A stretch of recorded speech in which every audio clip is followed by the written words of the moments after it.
With Petro Poroshenko's inauguration, of course, there are expectations. As Stephanie just reported, Russia has indicated that there could be a solution to the crisis, so have Western powers.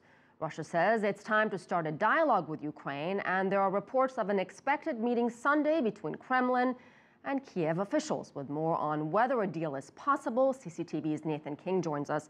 Hi, Nathan. I say, yeah, you're right. The fact that Poroshenko assumed office at all is a sign that there is some sort of progress in Ukraine. Remember, just a few weeks ago, the election looked in doubt, as did recognition of the winner. And the fact that the Russian president spoke to Poroshenko in France and the ongoing discussions about a ceasefire in the east of the country and other confidence-building measures are set to go ahead is a sign of hope.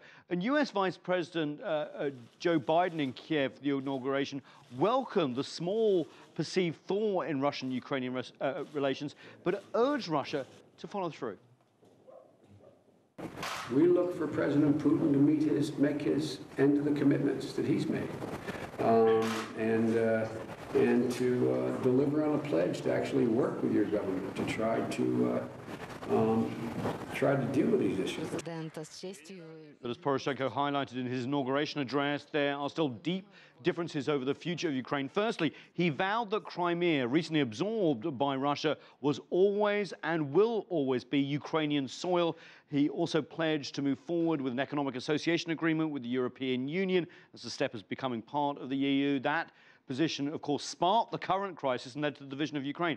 He also rejected a loose federalist system of government favoured by Russia and the separatist eastern provinces. After the speech, by the way, Germany urged Kiev to be cautious in its use of military force in the east. So, Nathan, what now? Where do we go from this point? Yeah, I mean, a lot depends on the reaction of the rest of East in Ukraine and also, of course, of Moscow. However, there are small signs of hope. Russia has further secured the borders of eastern and southern Ukraine, a key demand of Kiev and the West. And Poroshenko, speaking Russian, moving from Ukrainian to Russian during his speech, promised to visit the rest of East and also promised a safe corridor for Russian fighters to leave the East, as well as immunity for those who do not have blood on their hands. Now, remember, Western powers say Russia has less than a month to use its influence to bring about a Ukrainian reconciliation. Otherwise, sanctions against key sectors of the Russian economy will follow.